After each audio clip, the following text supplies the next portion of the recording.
Hello friends, ये हमारा series 75 का तीसरा सेट है। इसके पहले हम लोगों ने 2 और सेट को डिस्कस कर लिया था।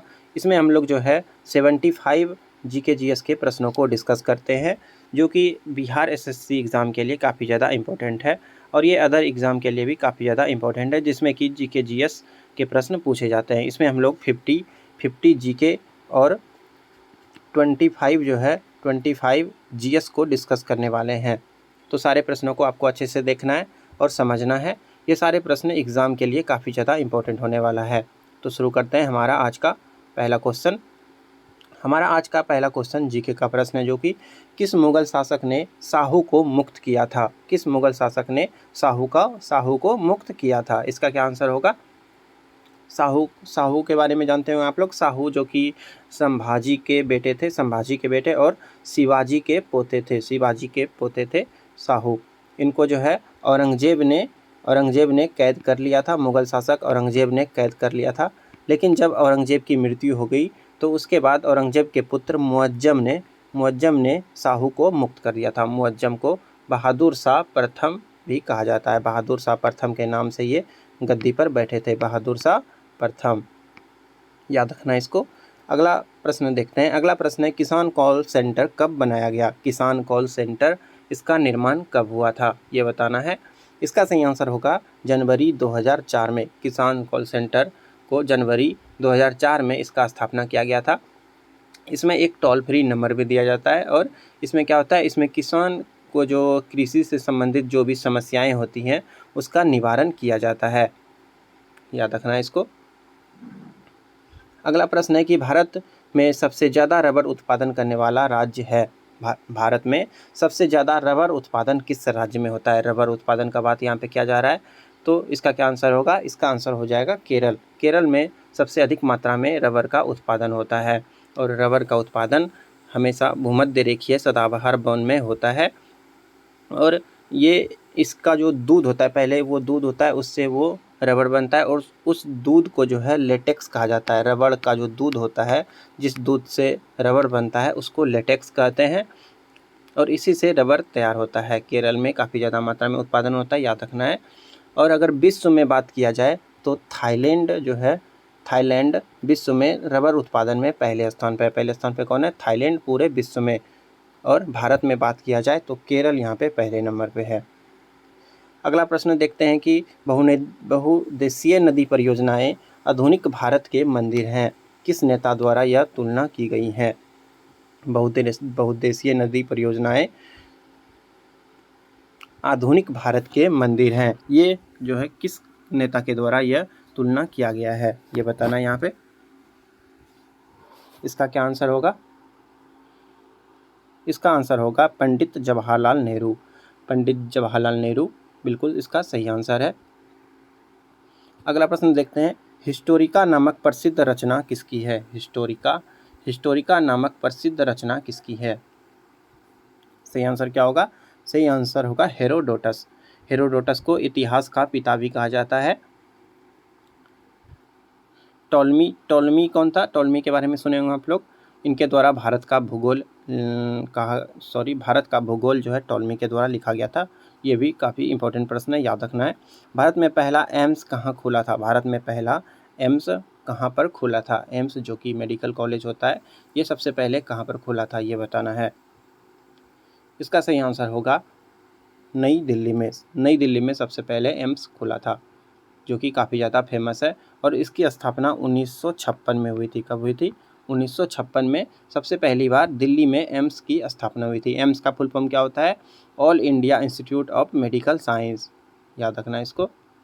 भारत में अभी लगभग 14 एम्स हैं, टोटल 14 एम्स है, याद रखना है। अमरबेल किसका उदाहरण है? अमरबेल किसका उदाहरण है? तो अमरबेल जो है एक परजीवी होता है, जैसे कि, और ये जो होता है ये दूसरे पेड़ पर निर्भर करता है। किसी भी, जैसे आम का पेड़ होता है तो उसके ऊपर ये अमरबेल पाया जाता है। देखे होंगे आप लोग, रस्सी के आकार का होता है, ग्रीन टाइप का, तो ये अमरबेल होता है और ये परजीवी पौधा होता है। किसने बंगाल की राजधानी मुर्शिदाबाद से मुंगेर स्थानांतरित किया, ये बताना है। बंगाल की राजधानी को मुर्शिदाबाद से मुंगेर किसने चेंज किया था? इसका क्या आंसर होगा?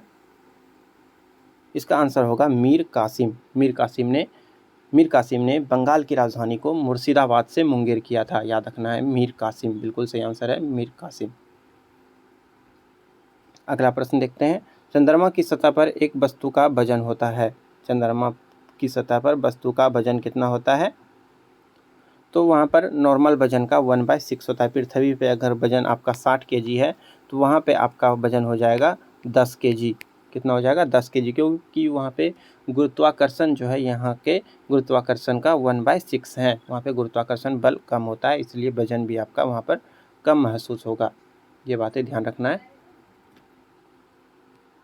निम्न में से कौन सा कालक्रम के अनुसार सही है?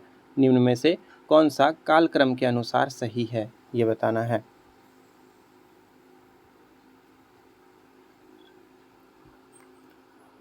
इसका दूसरा ऑप्शन सही है, रामानुज, नामदेव, चैतन्य, तुलसी। रामानुज, नामदेव, चैतन्य, तुलसी। और ये सभी जो है भक्ति आंदोलन से जुड़े हुए आदमी लोग हैं, तो इनका क्रम से ऐसे ही होगा। रामानुज होगा पहले, उसके बाद नामदेव, उसके बाद चैतन्य, उसके बाद तुलसी। ये बिल्कुल सही है। अगला प्रश्न देखते हैं, क्वेश्चन नंबर 11। रुद्रदामन से संबंधित कौन सा अभिलेख है? रुद्रदामन से संबंधित कौन सा अभिलेख है? क्या होगा सही आंसर? सही आंसर होगा जूनागढ़ अभिलेख। जूनागढ़ अभिलेख रुद्रदामन के द्वारा बनाया गया था, लिखा गया था इस पे। ये सभी याद रखना है आपको।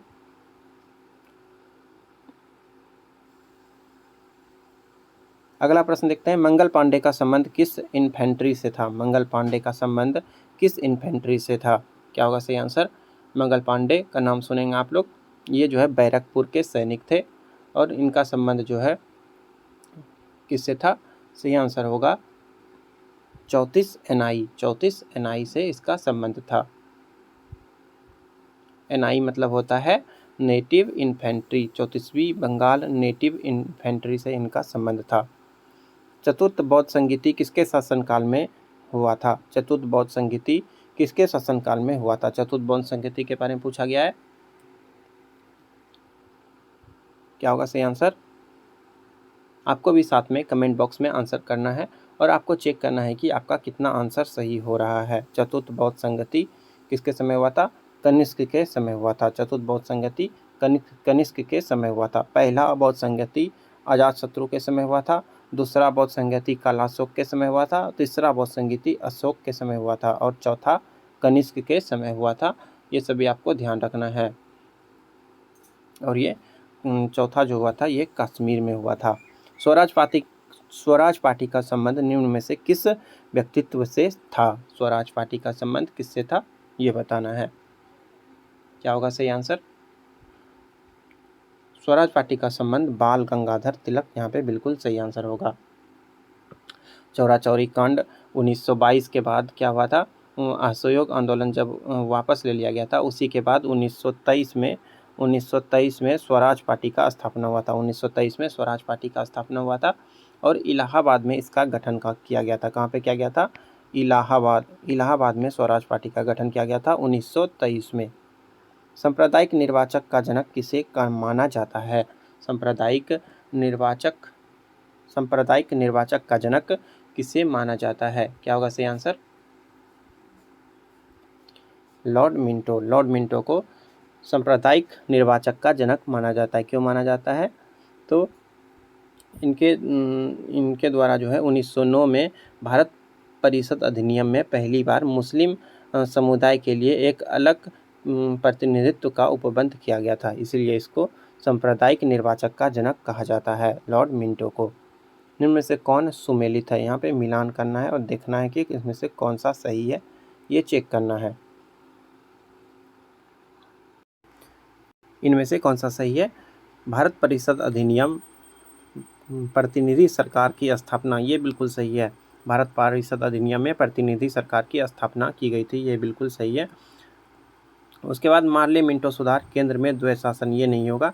केंद्र में द्वैत शासन ये मॉन्टेग्यू चेम्सफोर्ड सुधार का मुख्य कार्य था। मार्ले मिंटो सुधार में क्या हुआ था? मार्ले मिंटो सुधार का संबंध सांप्रदायिक प्रतिनिधि से है, ना कि केंद्र में द्वैत शासन से।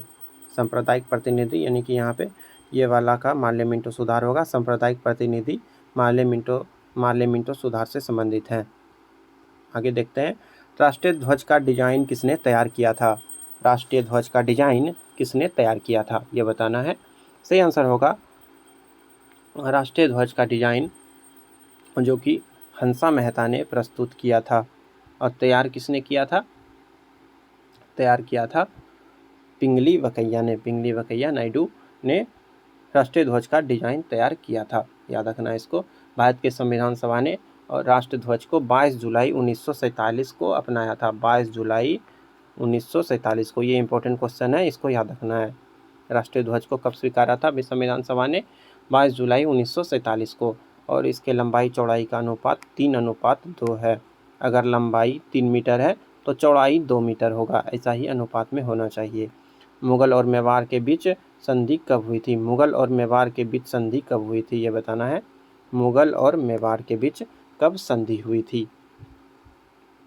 मुगल और मेवाड़ के बीच जो है अक्सर युद्ध वगैरह होता रहता था। इसके बीच संधि कब हुई थी? तो सही आंसर होगा 1615 में इनके बीच एक संधि हो गया था, समझौता हुआ था, जो कि अमर सिंह और मुगल सम्राट जहांगीर के बीच हुआ था। महाराणा प्रताप का एक पुत्र था अमर सिंह और मुगल सम्राट जहांगीर के बीच ये संधि 1615 में हुआ था। इसके बीच युद्ध होना कम हो गया था। ताजमहल के लिए पत्थर कहाँ से लाया गया था? ताजमहल के लिए पत्थर कहाँ से लाया गया था, ये बताना है। ताजमहल के लिए पत्थर कहाँ से लाया गया था? ताजमहल किसने बनाया था, ये तो आपको पता होगा। शाहजहां ने मुमताज़ के लिए बनवाया था। और ताजमहल के लिए जो पत्थर है ये मकराना से लाया गया था। कहाँ से लाया गया था? मकराना से लाया गया था, याद रखना है। कांग्रेस की स्थापना के समय भारत का वायसराय कौन था? कांग्रेस की स्थापना के समय भारत का वायसराय कौन था? कांग्रेस की स्थापना के समय कौन था? सही आंसर क्या होगा? Lord Dufferin. लॉर्ड डफरिन उस समय वायसराय था। और कांग्रेस का स्थापना कब हुआ था? 28 दिसंबर और कब हुआ था? 28 दिसंबर 1885 ईस्वी को। 28 दिसंबर 1885 ईस्वी को कांग्रेस का स्थापना हुआ था ए.ओ. ह्यूम के द्वारा। ये आपको याद रखना है। शिवालिक की पहाड़ियाँ किस राज्य में स्थित हैं? शिवालिक की पहाड़ियाँ किस राज्य में स्थित हैं? हिमालय का सबसे बाहरी श्रृंखला है शिवालिक, और ये किस राज्य में स्थित है? ऑप्शन देख लेते हैं एक बार इसका। क्या ऑप्शन दिया गया है? हिमाचल प्रदेश, गुजरात, महाराष्ट्र, आंध्र प्रदेश। कौन सा सही होगा? ये मेन रूप से शिवालिक पहाड़ी जो है मेन रूप से हिमाचल प्रदेश में पाया जाता है, याद रखना है। पंजाब में भूमि अपरदन का मुख्य कारण क्या है? पंजाब में भूमि अपरदन का मुख्य कारण क्या है? क्या होगा सही आंसर? सही आंसर होगा अधिक सिंचाई। अधिक सिंचाई के कारण भूमि अपरदन यहाँ का मुख्य समस्या बन गया है, क्योंकि यहाँ पे सिंचाई जो है वो काफ़ी अधिक मात्रा में किया जाता है।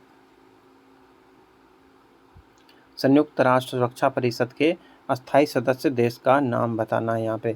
संयुक्त राष्ट्र सुरक्षा परिषद के कौन कौन सदस्य हैं? इसका सही आंसर होगा अमेरिका, रूस, यूके, फ्रांस, चीन। अमेरिका, रूस, ब्रिटेन, फ्रांस और चीन, ये सभी संयुक्त राष्ट्र सुरक्षा परिषद के 5 सदस्य हैं। अगला प्रश्न है, जीएसटी कानून लागू करने वाला पहला राज्य। जीएसटी कानून लागू करने वाला पहला राज्य कौन सा है, ये बताना है। जीएसटी लागू करने वाला प्रथम राज्य असम है, याद रखना है। असम में पहली बार जीएसटी को अपनाया गया था। और देश अगर बोला जाए तो देश में फ्रांस सबसे पहला देश है जहाँ पे जीएसटी लागू हुआ था। भारत की सबसे पुरानी पर्वत श्रृंखला है। भारत की सबसे पुरानी पर्वत श्रृंखला कौन सी है? अरावली। अरावली पर्वत ये सबसे पुराना पर्वत श्रृंखला है, याद रखना इसको। दास कैपिटल पुस्तक के लेखक कौन है? कार्ल मार्क्स सही आंसर है। दास कैपिटल की रचना कार्ल मार्क्स के द्वारा किया गया था। अरब सागर में स्थित भारत के द्वीप समूह का नाम बताना है। अरब सागर में स्थित भारत के कौन सा द्वीप समूह है अरब सागर में, ये बताना है। अरब सागर में कौन सा द्वीप समूह है? सही आंसर होगा लक्षद्वीप। लक्षद्वीप अरब सागर में स्थित है। निम्न में से राष्ट्रपति के कार्यकाल से संबंधित कौन सा क्रम सही है? यानी कि पहले राष्ट्रपति कौन है, उसके बाद कौन है? तो यहाँ पे क्रम से देखना है कि इसमें से कौन सा सही है, कौन सा सही होगा इसमें। ज्ञानी जैल सिंह, फरुखुद्दीन अली अहमद, ज्ञानी जैल सिंह, आर वेंकटरमन। हाँ, ये चौथा वाला बिल्कुल सही लग रहा है, ये चौथा वाला सही है। सबसे पहले फखरुद्दीन अली अहमद थे, उसके बाद ज्ञानी जैल सिंह, उसके बाद वेंकटरमन, उसके बाद डॉक्टर शंकर दयाल शर्मा, ये सही है। अगला प्रश्न देखते हैं, निम्न में से कौन इस्पात उद्योग के संबंध में सुमेलित है। इस्पात उद्योग के बारे में सही कौन सा है ये बताना है। दुर्गापुर स्टील प्लांट, ये तो पश्चिम बंगाल में है, ये गलत है। दुर्गापुर, राउरकेला कहाँ पे, राउरकेला ये उड़ीसा में, ये भी गलत है। Bhilai steel plant, Bhilai steel plant ये छत्तीसगढ़ में, ये भी गलत है। भिलाई स्टील प्लांट छत्तीसगढ़ में। तमिलनाडु तमिलनाडु सलेम, ये सही है, ये सही है। सलेम उद्योग ये तमिलनाडु का, ये सही है। अगला देखते हैं, निम्नलिखित उपायों में से जो भारत के भुगतान की स्थिति के संतुलन को सुधारने में मदद नहीं कर सकता है। कौन सा उपाय है जो कि भारत के भुगतान की स्थिति के संतुलन को सुधारने में हेल्पफुल नहीं है, कौन सा नहीं है उपाय, ये बताना है।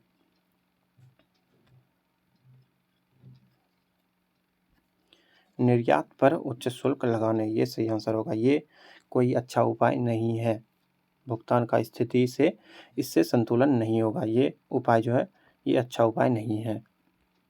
यहाँ पे मिलान करना है, कौन सा उद्यान अभ्यारण्य जो है किस राज्य में है, यहाँ पर मिलान करना है। काजीरंगा कहाँ पे है, काजीरंगा राष्ट्रीय उद्यान ये है असम में।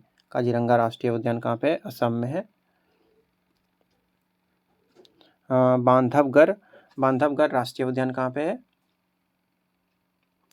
बांधवगढ़ राष्ट्रीय उद्यान है मध्य प्रदेश में, बांधवगढ़ राष्ट्रीय उद्यान मध्य प्रदेश में है। और नंदनकानन ये कहाँ पे है, ये उड़ीसा में। और मेलघाट अभ्यारण्य महाराष्ट्र में है। मेलघाट अभ्यारण्य कहाँ पे है, महाराष्ट्र में है, याद रखना है।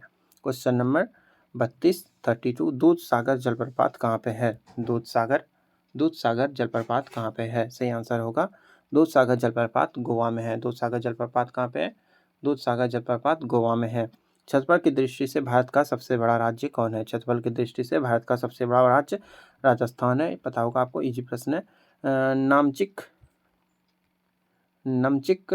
नमफुक कोयला क्षेत्र कहाँ है, नमफुक कोयला क्षेत्र कहाँ पे है, ये बताना है आपको। ये एक कोयला क्षेत्र है और ये है अरुणाचल प्रदेश में, काफ़ी फेमस है ये कोयले के लिए। वैश्वीकरण का तात्पर्य है, वैश्वीकरण का तात्पर्य यानी कि वैश्वीकरण का क्या अर्थ होता है,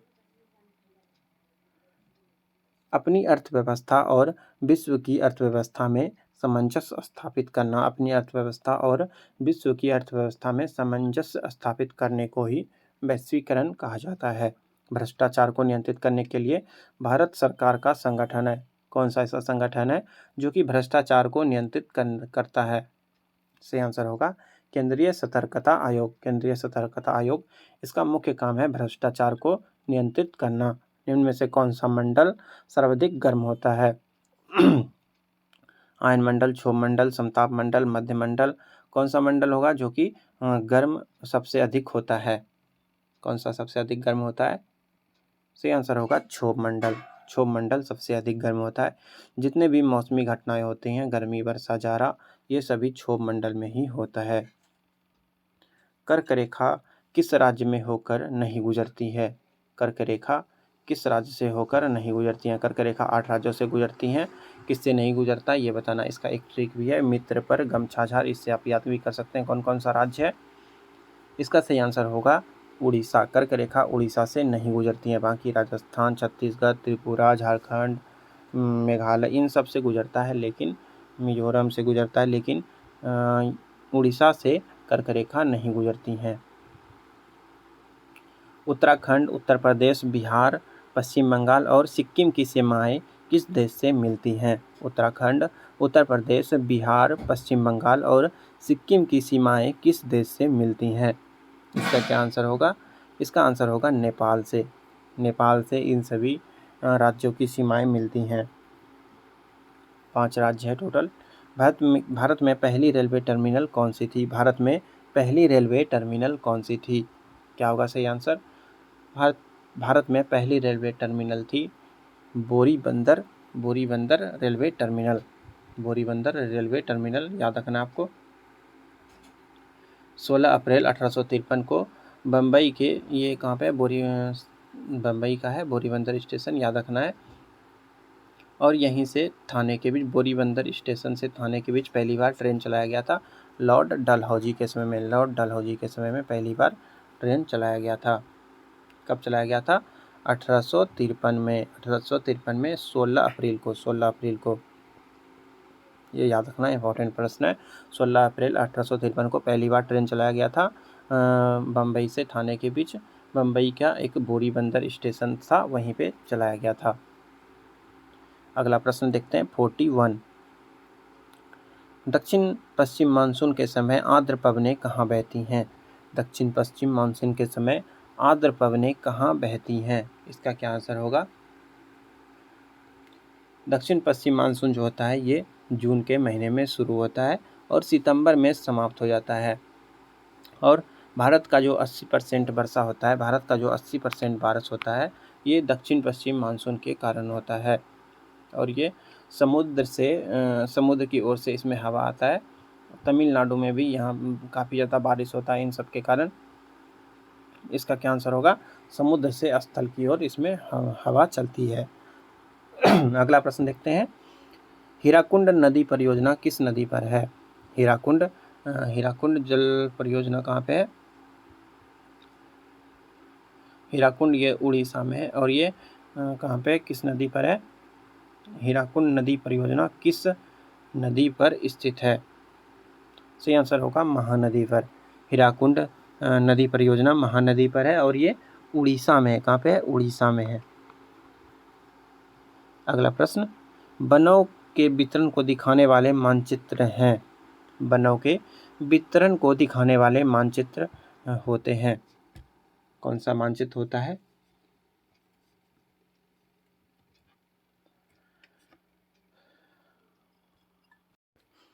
सही आंसर होगा थीमेटिक मानचित्र। वनों के वितरण को दिखाने वाले मानचित्र को थीमेटिक मानचित्र कहते हैं। अगला प्रश्न है कि कौन सी दो नदियां अरब सागर में गिरती हैं? कौन सी दो नदियां अरब सागर में गिरती हैं? इसका सही आंसर होगा नर्मदा, तापी। नर्मदा और तापी ये कहाँ पे गिरती हैं? अरब सागर में गिरती है, याद रखना है। एस्ट्रोलॉजी किसके अध्ययन से संबंधित है? एस्ट्रोलॉजी किसके अध्ययन से, सॉरी एस्ट्रोलॉजी नहीं है, एग्रोस्टोलॉजी है। एग्रोस्टोलॉजी ये किससे संबंधित है? यहाँ पे देखना है थोड़ा सा। और ये घास से संबंधित है। किससे संबंधित है? घास के अध्ययन से संबंधित है। घास के बारे में इसमें अध्ययन किया जाता है। इसका मुख्यालय उत्तर प्रदेश के झांसी में है। कर्नाटक और महाराष्ट्र में अवस्थित पश्चिमी घाट को क्या कहते हैं? कर्नाटक और महाराष्ट्र में स्थित पश्चिमी घाट को क्या कहते हैं? क्या कहते हैं? सही आंसर होगा सह्याद्री। कर्नाटक और महाराष्ट्र में स्थित पश्चिमी घाट को सह्याद्री घाट कहा जाता है, याद रखना है। राजनीति से धर्म कभी अलग नहीं हो सकता। राजनीति से धर्म कभी अलग नहीं हो सकता। यह शब्द किसने कहा है? यह शब्द किसने कहा है? सही आंसर है मोहनदास करमचंद गांधी, यानी कि महात्मा गांधी। शिक्षा का अधिकार अधिनियम भारत में कब लागू हुआ? शिक्षा का अधिकार अधिनियम भारत में कब लागू हुआ था? इसका सही आंसर होगा 2009 ईस्वी में। 2009 ईस्वी में शिक्षा का अधिकार अधिनियम लागू हुआ था। 86वां संविधान संशोधन हुआ था 2009 में। इसी समय क्या हुआ था? शिक्षा का अधिकार अधिनियम भारत में लागू हुआ था, जिसमें कि 6 से 14 वर्ष के आयु के जो बच्चे हैं उनको मुफ्त में शिक्षा देने का प्रावधान किया गया। अनुच्छेद 21A में इसको डाला गया था। अनुच्छेद 21A में इसको डाला गया था। इसके बाद क्या क्वेश्चन है, इसके बाद है कि तीन ओर से सागरों से घिरे हुए भूभाग को क्या कहते हैं। तीन ओर से सागरों से घिरे हुए भूभाग को क्या कहते हैं। सही आंसर होगा प्रायद्वीप। तीन ओर से जो सागर से घिरे हुए जो भूभाग होते हैं उसको प्रायद्वीप कहा जाता है। सबसे बड़ा प्रायद्वीप अरब का प्रायद्वीप है, याद रखना है। लोकतंत्र का सबसे बुनियादी परिणाम क्या है। लोकतंत्र का सबसे बुनियादी परिणाम क्या है, इसका क्या आंसर होगा। सही आंसर होगा नागरिकों के प्रति जवाबदेही। सबसे बुनियादी परिणाम क्या है, नागरिकों के प्रति जवाबदेही। मतलब कि यहाँ का जो लोकतंत्र है वो नागरिकों के द्वारा चुना जाता है। इसके बाद साइंस का प्रश्न है। अब हम लोग साइंस के प्रश्नों को देखने वाले हैं, तो इसको अच्छे से देखना है आपको। जीके का प्रश्न खत्म हो चुका है। साइंस का पहला प्रश्न है, विद्युत प्रतिरोध को मापने के लिए इकाई है। विद्युत प्रतिरोध का यूनिट क्या होता है। सही आंसर होगा ओम। ओम को डिनोट किया जाता है ऐसे। विद्युत प्रतिरोध को ओम में मापा जाता है, इसको याद रखना है। प्रकाश का तरंग सिद्धांत किसने दिया था। प्रकाश का तरंग सिद्धांत किसने दिया था, इसका क्या आंसर होगा।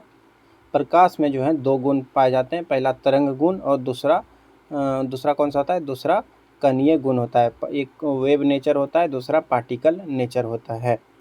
प्रकाश का तरंग सिद्धांत किसने दिया था, ये बताना है यहाँ पे। क्या होगा सही आंसर, इसका सही आंसर होगा हाइगेंस थ्योरी ने प्रकाश का तरंग सिद्धांत दिया था। हाइगेंस थ्योरी में हम लोग इसके बारे में पढ़ते भी हैं। अगला प्रश्न है कि पोलियो तथा चेचक की बीमारियों के होने का क्या कारण है। पोलियो और चेचक की बीमारी का क्या कारण है, इसका क्या आंसर होगा। पोलियो और चेचक किस कारण से होता है। सही आंसर होगा विषाणु के कारण। पोलियो और चेचक ये विषाणु के कारण होता है। क्वेश्चन नंबर 54, इनमें से कौन सी मछली नहीं है। कौन सा इसमें से मछली नहीं है, ये बताना है। कौन सा मछली नहीं है। व्हेल मछली तो है ही, शार्क भी मछली है, रोहू भी मछली है, बिहार का राष्ट्रीय मछली है रोहू। और इलेक्ट्रिक रे ये मछली नहीं है। इलेक्ट्रिक रे ये कोई मछली नहीं है, ये सही आंसर होगा। डीएनए किस में पाया जाता है। डीएनए किस में पाया जाता है। कोशिका झिल्ली में, केंद्रक में, राइबोसोम में, गोल्जिकाय में, किस में डीएनए किस में पाया जाता है, ये बताना है। सही आंसर होगा डीएनए केंद्रक में पाया जाता है। उत्तक जो पौधे में जल परिवहन में मदद करता है। उत्तक जो पौधे में जल परिवहन में मदद करता है, कौन सा उत्तक होता है जल परिवहन के लिए। सही आंसर होगा जाइलम। मेनली जो है जाइलम ये जल परिवहन के लिए उत्तरदायी होता है, ये बिल्कुल सही आंसर होगा। मानव खोपड़ी में कुल हड्डियां कितनी होती हैं। मानव की खोपड़ी जो होती है इसमें कुल कितनी हड्डियां होती हैं, इसका सही आंसर होगा 29। मानव की खोपड़ी में 29 हड्डियां होती हैं। 14 हड्डियां चेहरे पर होती है, याद रखना है। परमाणु के केंद्रक के चारों ओर वृत्ताकार पथ परमाणु के केंद्रक के चारों ओर वृत्ताकार पथ में इलेक्ट्रॉन बिना ऊर्जा खोए घूमते रहते हैं। यह किस वैज्ञानिक के द्वारा बताया गया है। यह किस वैज्ञानिक के द्वारा बताया गया कि इलेक्ट्रॉन जो है वो बिना ऊर्जा खोए घूमते हैं, ये किस वैज्ञानिक ने बताया था। इसका सही आंसर होगा नील्स बोर ने। बोर के द्वारा ये बताया गया था कि परमाणु के केंद्रक में जो है इलेक्ट्रॉन घूमते रहते हैं बिना अपने ऊर्जा को खोए हुए। प्रतिचुंबकीय पदार्थ की चुंबकीय प्रकृति कैसी होती है। प्रतिचुंबकीय पदार्थ की चुंबकीय प्रकृति कैसी होती हैं, इसका सही आंसर होगा ऋणात्मक। ये ऋणात्मक चुंबकीय प्रकृति होता है इसमें। सिरके, नींबू और दही में पाया जाता है। सिरका, नींबू और दही में क्या होता है, अम्ल होता है, क्षार होता है, या फिर दोनों होता है, क्या होता है। इसका सही आंसर होगा इनमें अम्ल होता है। सिरका में एसिटिक होता है, दही में लैक्टिक अम्ल होता है, ये सभी आपको याद रखना है।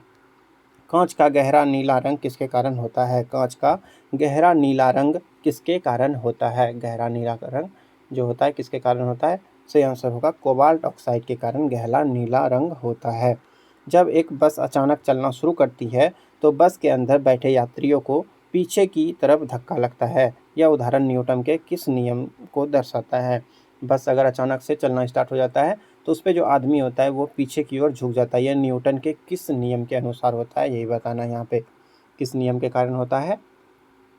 सही आंसर होगा न्यूटन का पहला गति नियम। न्यूटन का पहला गति नियम क्या है कि वस्तु अपनी अवस्था को बनाए रखता है जब तक उस पर कोई एक्सटर्नल फोर्स ना लगाया जाए। इसके कारण आदमी जो है बस में पीछे की ओर झुक जाता है। दो निकायों के बीच गुरुत्वाकर्षण बल है। दो निकायों के बीच गुरुत्वाकर्षण बल कैसा होता है? इसका सही आंसर होगा हमेशा आकर्षक होता है, हमेशा आकर्षक होता है, प्रतिकर्षक नहीं होता है। धान के खेत में किस प्रकार की गैस निकलती है? धान के खेत में किस प्रकार की गैस निकलेगी, ये बताना है। इसका सही आंसर होगा CH4। CH4 क्या है? मीथेन है।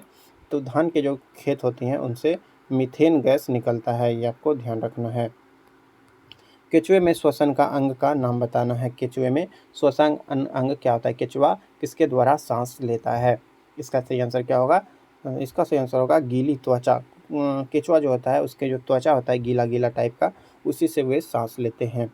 दूध के फटने पर कौन सा एसिड उत्पन्न होता है? दूध के फटने पर कौन सा एसिड उत्पन्न होता है? Lactic acid. दूध से संबंधित कोई भी चीज़ है, दूध, दही, तो इन सब में लैक्टिक एसिड ही होता है, ये बात आपको ध्यान रखना है। संतरे किसके प्रबल स्रोत है? संतरा जो होता है किसका प्रबल स्रोत है? सही आंसर होगा संतरा विटामिन का प्रबल स्रोत होता है। संतरे में विटामिन C ये काफ़ी अधिक मात्रा में होता है। क्वेश्चन नंबर 68 कहाँ पे है? यहाँ, इनमें से कौन सा रोग मच्छरों से होने वाला रोग नहीं है? इनमें से कौन सा रोग मच्छरों से होने वाला रोग नहीं है? क्या होगा सही आंसर? सही आंसर होगा घेंघा। घेंघा जो होता है ये आयोडीन के कमी से होता है, आयोडीन की कमी से होता है। ये मच्छरों से नहीं होता। उसके बाद मलेरिया जो होता है, डेंगू बुखार, फिलारियासिस, फाइलेरिया, ये सभी जो है मच्छर से होता है। मलेरिया मादा एनोफिलिस के काटने से होता है, ये सभी आपको पता होगा। घेंघा ये आयोडीन की कमी से होता है। एक तत्व की द्रव्यमान संख्या 32 तथा परमाणु संख्या 16 है।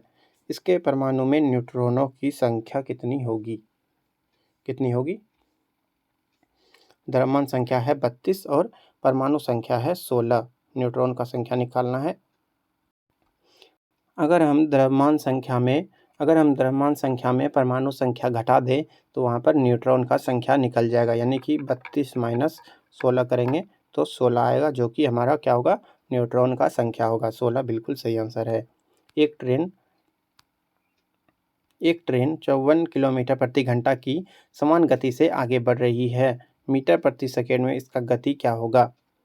मीटर प्रति सेकेंड में क्या होगा? तो इसका एक नियम है, इसको आप जो है 5/18 से इसको मल्टीप्लाई कर देंगे तो आपका ये मीटर पर सेकेंड में चेंज हो जाएगा। तो यहाँ 18 तिया 54 कट जाएगा, यानी कि 5 तिया 15, और इसका सही आंसर होगा 15 मीटर पर सेकेंड। इसका बिल्कुल सही आंसर होगा, याद रखना, ये ट्रिक है। लार्वा का कुछ उग्र परिवर्तन द्वारा वयस्कों में बदलने की क्रिया। लार्वा का कुछ परिवर्तन के द्वारा वयस्क में बदलने की प्रक्रिया होती है। क्या प्रक्रिया होती है?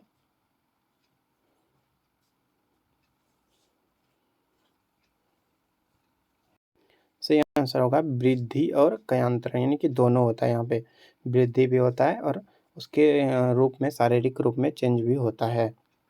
यहाँ पे एक समीकरण दिया गया है, ये समीकरण किसकी जानकारी देता है? V बराबर U प्लस AT, ये कौन सा नियम है ये बताना है। V बराबर U प्लस AT कौन सा नियम है? तो ये वेग और समय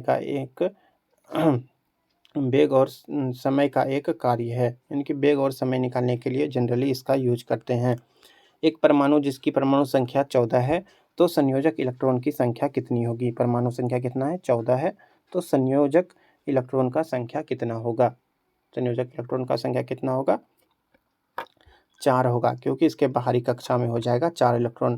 पहले में 2, दूसरे में 2 और दूसरे में 8 हो जाएगा, और तीसरे में 4 इलेक्ट्रॉन हो जाएगा, यानी कि यही संयोजी इलेक्ट्रॉन है। तो यही संयोजक इलेक्ट्रॉन है, यानी कि 4 संयोजक इलेक्ट्रॉन हो जाएंगे।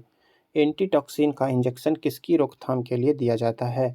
एंटीटॉक्सिन का जो इंजेक्शन होता है किसकी रोकथाम के लिए दिया जाता है? सही आंसर होगा टेटनस के रोकथाम के लिए।